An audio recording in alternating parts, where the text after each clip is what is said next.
Hey guys, welcome to or welcome back to Think Outside the Bowl, my Girl Scout Gold Award project. So this is part 2 of how to set up your first fish tank. If you haven't seen part 1, go watch that now and then come back. So first thing you're going to need is a fish tank, obviously. And I got this one used for about $3 at a fish store, so it has some mineral stains on it that I thought I scrubbed off, but apparently not. And even if you bought your tank new, I'd still recommend cleaning it. And then also, again, I already did this, but you're going to fill it with water and leave it for a couple hours just to make sure there's no leaks and that it actually holds water. This one is kind of dirty. I can't really get the stains off of it. But this is just going to be my quarantine tank, so I'm okay with that. So after you've done that, you're going to take your gravel and you're going to do about a pound of gravel for every gallon of water that is in your tank. So the next thing we're going to do is fill up our tanks. Test your water first.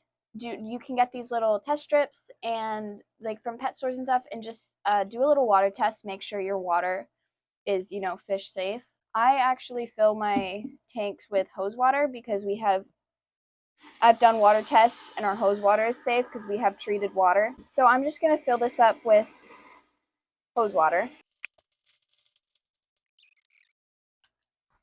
Should have brought a towel. It's fine.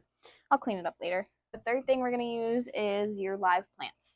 So I have a plethora of pothos growing in my backyard, and it's safe for fish, so I've been using that in my tanks. But whatever type of fish tank plant, as long as you get it from a pet store, you'll probably be fine.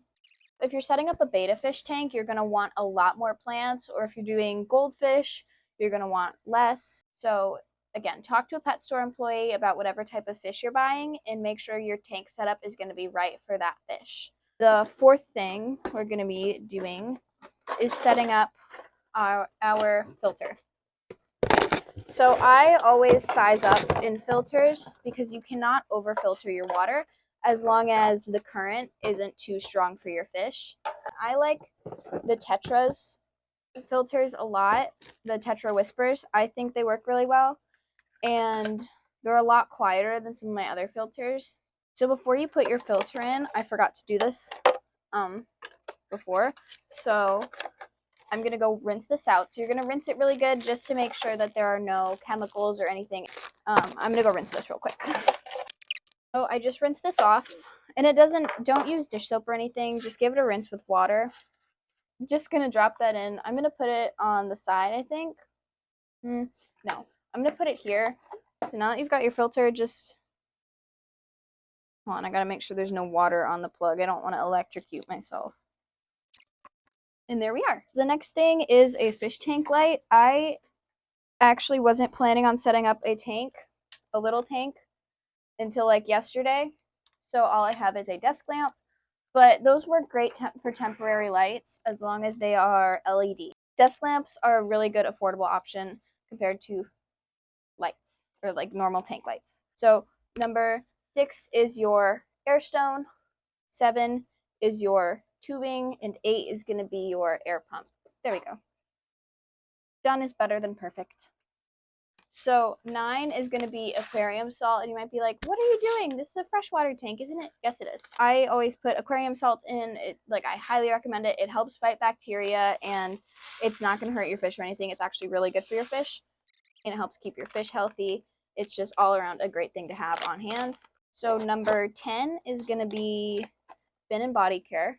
Again, fights bacteria, infections, helps them heal up really good, stay strong, stuff like that. Number 11 is fish food. I have bloodworms, obviously the normal betta pellets, goldfish pellets, and I have these little shrimp bottom feeder pellets, thinking carnivore pellets, but the little tropical flakes. 12th thing you'll need for your fish tank is fish, but you're not going to get them yet. And you might be like, Alex, what are you talking about? I've got a fish tank. I'm ready to go. You're going to let your fish tank cycle, or at least you should let your fish tank cycle for a couple weeks. I think it's recommended to do 8 weeks, but I usually do 2 to 4. And that gives the tank enough time to grow all the healthy bacteria. So yeah, that's about it. That's everything you need to do to set up your first fish tank. So yeah, thanks for watching, and come back for, I think it's part 3. How to adapt your fish from, the pet store into their tank. So yeah. Thanks for watching. I am Alex, and I speak for the fish. I'll see you next time.